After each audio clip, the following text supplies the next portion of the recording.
Maintenant, on part du côté de chez les champions, les amis, le FC Barcelone. Et là-bas aussi, il y a de très, très grosses infos, des infos joyeuses. Et oui, les amis, ça, c'est un club, c'est une famille. Vous voyez ce que je veux dire? Heureusement qu'on les a en Liga ces dernières années, parce que sans eux, franchement, le championnat aurait été gaze. Le championnat aurait été nul à chier. Il n'y aurait pas eu de football. Heureusement qu'ils sont là. Donc, pour ne rien rater, mes chers amis, restez jusqu'au bout, attachez vos ceintures, c'est le moment de la pub.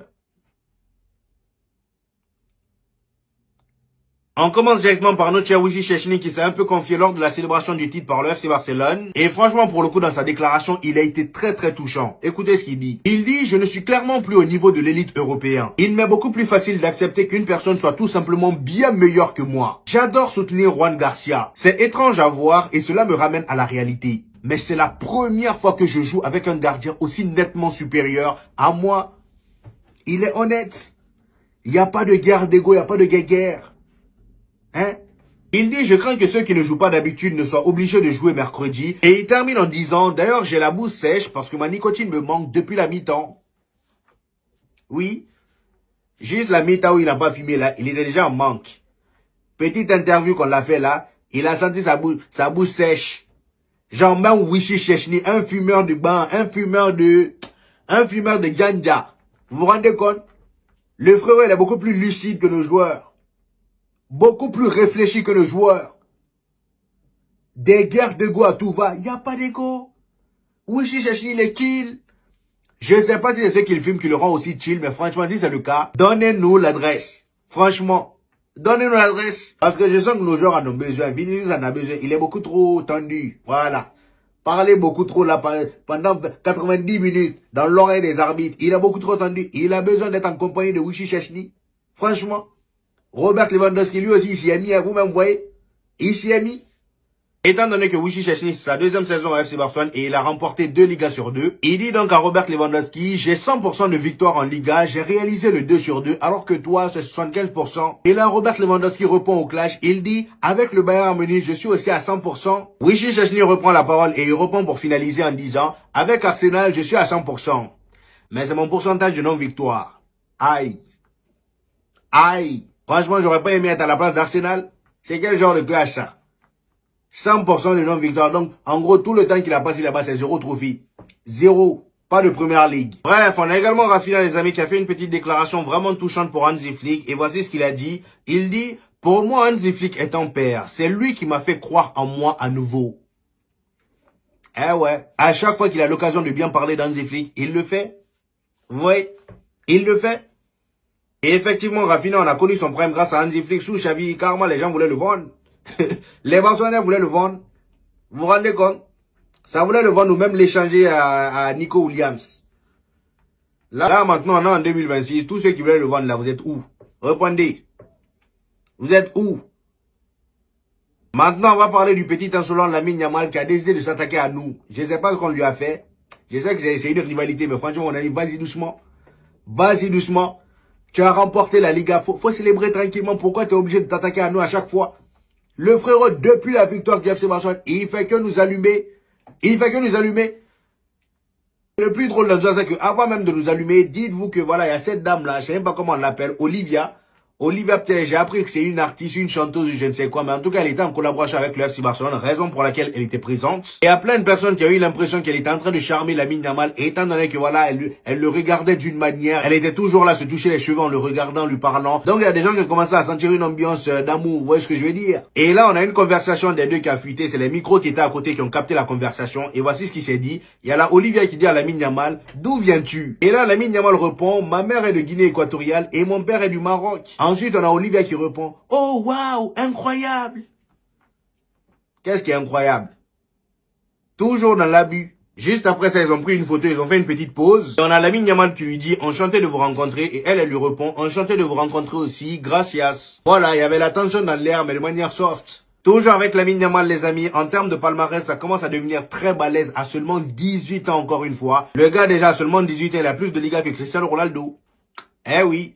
Cristiano Ronaldo s'est limité à 2 Ligas. Qu'est-ce qu'il faisait même pendant tout ce temps? Franchement, qu'est-ce que Cristiano Ronaldo faisait pendant tout ce temps? Genre seulement 2 Ligas. Lamine Yamal est déjà à 3.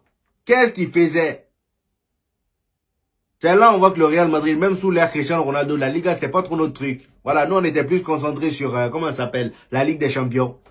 On était plus concentrés sur ça. En même temps, j'ai envie de dire, ils ont raison, parce que moi, je préfère remporter la Ligue des Champions que la Liga. Mais de temps en temps, au moins, essayer de remporter quelques-uns pour rester dans la rivalité avec le Barça. Franchement. Donc là, Lamine Yamal, comme vous pouvez le voir, c'est 3 Ligas, 2 Super Coupes d'Espagne, une Coupe du Roi, un Héros, 2 fois meilleur jeune joueur de la saison en Liga, une fois Golden Boy, une fois meilleur jeune joueur de l'Euro en 2024. Et il a également terminé la saison dernière, 2e au Ballon d'Or. Tout ça à 18 ans, je le rappelle. Tout ça à 18 ans. C'est impressionnant.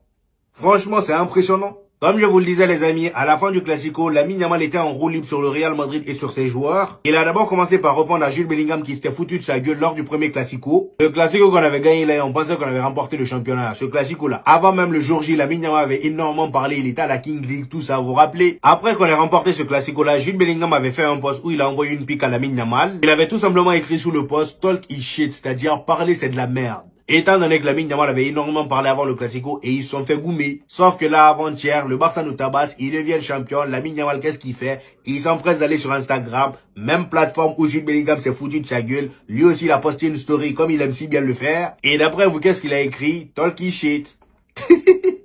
Talky shit. Il n'a pas oublié. Il a pris son temps pour répondre à Jude Bellingham au moment parfait. Voilà, au moment parfait, c'est l'exemple que doivent prendre certains joueurs du Real Madrid, répondre au moment parfait. Donc là, on a Lamine Yamal qui répond de manière sec à Jude Bellingham. Et c'est pas fini, hein. Pendant la célébration du titre de la Liga, pendant qu'il était sur le but avec Cancelo à ses côtés, qu'est-ce qu'il dit aux supporters barcelonais? Il dit, salut à tous, n'oubliez jamais que parler coûte très peu. Talk is shit. Voilà, talk is shit. Là, on peut dire que Jude Bellingham est arrivé à son terminus. Lamine Yamal l'a enchaîné. Il l'a enchaîné. Partout où il pouvait placer le talk is shit, il l'a fait. Voilà. Sauf que si Lamine Yamal pouvait s'arrêter à là, on aurait été bien d'accord. Eh ouais, c'est donnant. Entre lui et Jude Bellingham, c'est bon enfant. Sauf que le petit là vraiment parfois même. Qu'est-ce qu'il a fait? Il est allé prendre un maillot du FC Barcelone et il a écrit dessus Thank you God, I'm not Madridista. Pour ceux qui comprennent pas anglais, merci à Dieu, je ne suis pas madrilène. À ce point. Franchement, c'est pourquoi t'as pas de Ligue des Champions, mon ami. Si tu étais madrilène, t'aurais... Tu vois, là, je fais comme Vinicius maintenant. C'est bon, tu as raison. Hein? Tu as raison. Franchement, le petit, il est insolent avec le sourire en plus de ça. Il brandit le maillot normal. Hein? Et t'as Cancelo à côté qui sourit. Qu'est-ce qui te fait rire, Cancelo? Hein? Qu'est-ce qui te fait rire? Et pendant ce temps-là, Diego Simeone est de l'autre côté qui était là en train d'incenser le FC Barcelone. Il était en train de faire l'éloge du Barça. Il dit, nous l'avons dit toute la saison, c'est la meilleure équipe du monde. Ils l'ont pleinement mérité. Moi, mon ami, la meilleure équipe du monde, c'est le Paris Saint-Germain. Arrête-moi ça. Franchement. Il enchaîne en disant, hier, je regardais le match, c'est-à-dire le Classico. Et la seule chose que je me disais, c'était, nous avons éliminé cette équipe 2 fois. Mon Dieu. Simeone. On a compris. On a compris, c'était ton seul trophée de la saison de toute façon. Donc, je comprends que tu reviens tout le temps là-dessus. Tu as éliminé 2 fois le Barça cette saison. Il n'y a pas de souci. Maintenant, quoi? Tu les as éliminés là, tu as gagné quoi? Il fallait même pas les éliminer finalement. Fallait les laisser passer. Parce que tu as rien foutu après. Hein? Tu as rien foutu après. On était tous là à te supporter. Mais regarde comment tu nous as fait honte. Surtout en Ligue des Champions. Des choix bizarres.